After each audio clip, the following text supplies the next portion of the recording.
get familiar. So if you don't know by now, then you should probably get familiar. இந்த video உங்களுக்கு பிடிச்சிருந்தா like பண்ணுங்க, share பண்ணுங்க, comment பண்ணுங்க. மறக்காம சேனலுக்கு சப்ஸ்கிரைப் பண்ணுங்க. சாண்டில்யன் அவர்களின் விஜயமகாதேவி பாகம் 3. இருபுறம் இருவேல்கள்.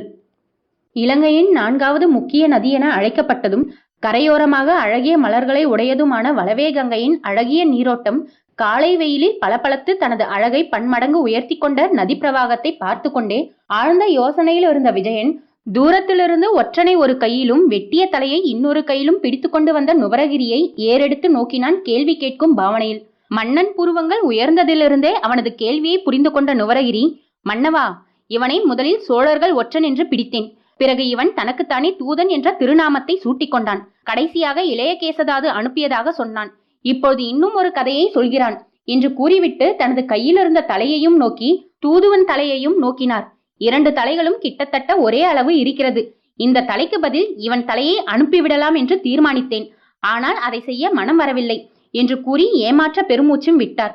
ஒற்றன் தலையை வெட்ட முடியாததற்கு அவர் படும் வருத்தத்தை பார்த்து புன்முறுவல் கொண்ட விஜயன், நுவரகிரி, உங்களுக்கு கூடவா இவனை கொல்ல மனம் வரவில்லை என்று வினவினான்.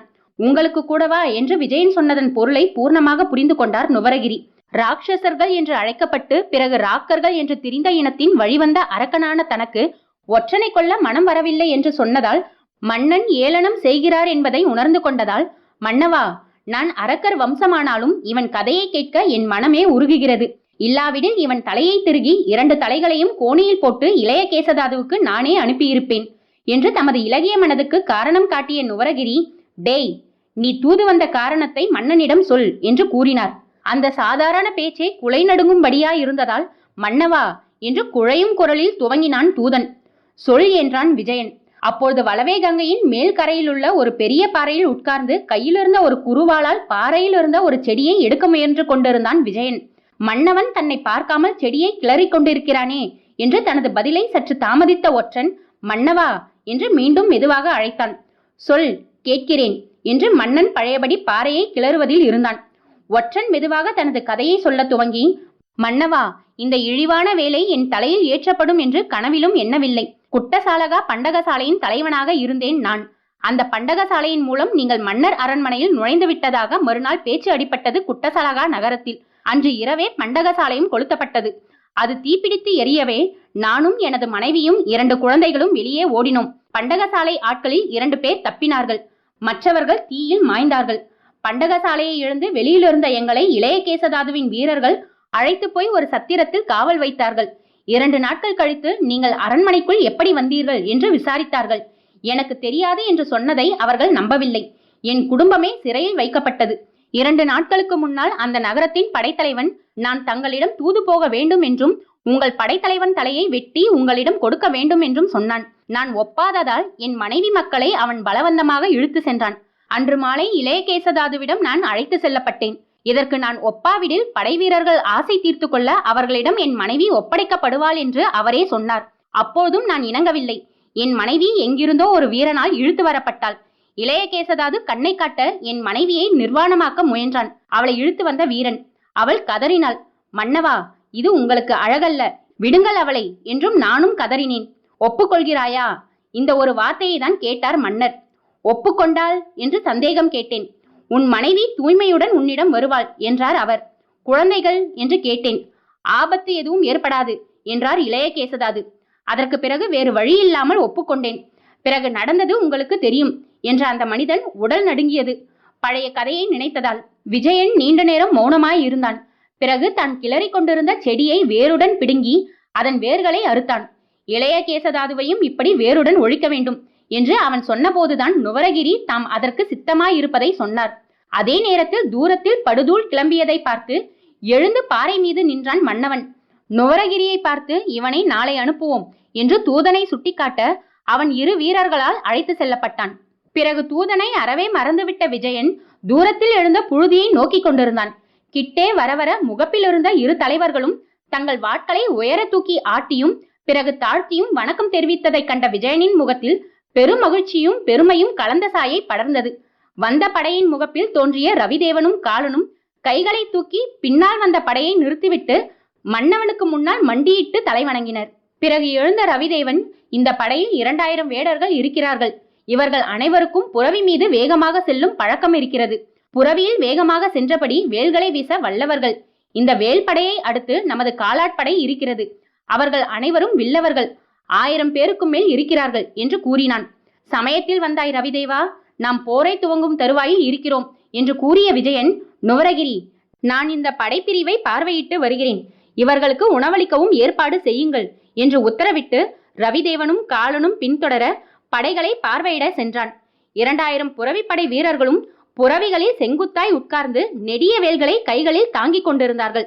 அந்த படையை 2 படைத்தலைவர்களும் பின்தொடர சுற்றி வருவதற்குள் காலை நேரத்தில் பாதி தீர்ந்து நடுப்பகல் நெருங்கி கொண்டிருந்தது. விஜயன் உத்தரவுப்படி புரவிகள் அடுத்திருந்த அடவி மரங்களில் கட்டப்பட்டன. வீரர்களும் அப்புரவிகளுடன் தங்கினார்கள். நுவரகிரியின் உத்தரவால் பணியாளர்கள் அடுத்திருந்த கிராமங்களுக்கு பறந்தார்கள். நடுப்பகல் தாண்டுவதற்குள் பெரிய அண்டாக்களில் சோறு சமைக்கப்பட்டு படை வீரருக்கு ஆங்காங்கு உணவு பரிமாறப்பட்டு புரவிகளும் கவனிக்கப்பட்டன. எப்பேற்பட்ட இராணுவ தளபதி தான் என்பதை காட்டினார் நுவரகிரி. ரவிதேவனும் காலனும் மன்னனை பின்தொடர்ந்தனர் அன்று முழுவதும். அன்று மாலையில் விஜயன் மகாநாககுலாவின் பெரிய மாளிகையில் படைத்தலைவர்களுடன் மந்திராலோசனை நடத்தினார். நாம் சோழருடன் பெரும்போர் துவங்கும் முன்பு நமக்கு பக்கத்தில் இருக்கும் எதிரியை கவனிக்க வேண்டும். இளையகேசதாது நம்மை வலிய சண்டைக்கு இழுக்கிறான். தவிர நாம் வடக்கே போவதானால் பின்னால் முதுகில் குத்தக்கூடிய எதிரியை அழிக்காமல் சோழர்களை நோக்கி முன்னேறுவதில் பயனில்லை. ஆற்றங்கரைக்கு அக்கறையில் இளையகேசதாதுவின் படைப்பிரிவு இருக்கிறதாக இங்கு வந்த தூதன் ஒருவன் சொன்னான் என்று விஜயன் ரவிதேவனுக்கும் காலனுக்கும் சொன்னான். இந்த துரோகியை எப்படி சமாளிப்பதாக உத்தேசம் என்றும் கேட்டான் ரவிதேவனை நோக்கி.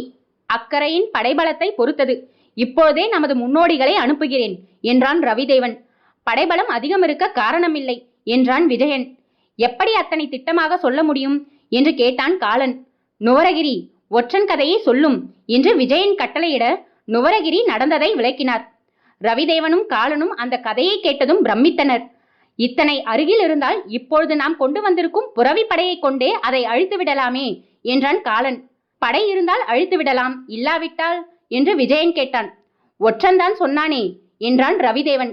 முதலில் அது உண்மையாய் இருக்க வேண்டும்.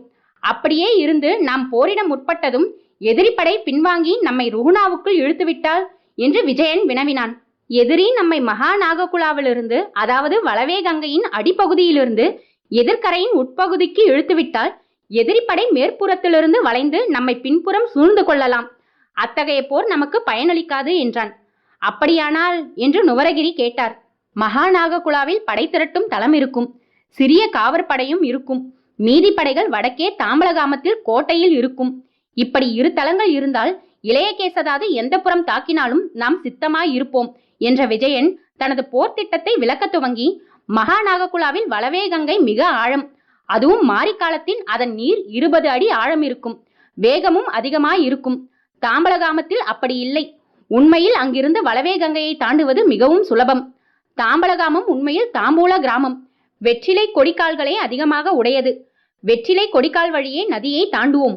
போரின் முறையை சொல்கிறேன் கேளுங்கள் என்று விவரிக்க முற்பட்டான் விஜயன். மடியிலிருந்த ஒரு ஆட்டுத்தோலை எடுத்து அவர்கள் முன்பு விரித்த விஜயன் அதில் தான் வரைந்திருந்த படத்திலிருந்து இலங்கையின் முக்கிய இடங்களை தொட்டு காட்டி, தாம்பூல கிராமத்திலிருந்து நேர்கிழக்கே குட்டசாலகா இருக்கிறது. அங்கிருந்து சிறு அருவியாக ஓடும் வளவே கங்கையை தாண்டி இளையகேசதாதுவின் படைத்தளம் இருக்கும் குட்டசாலகாவை தாக்குவோம்.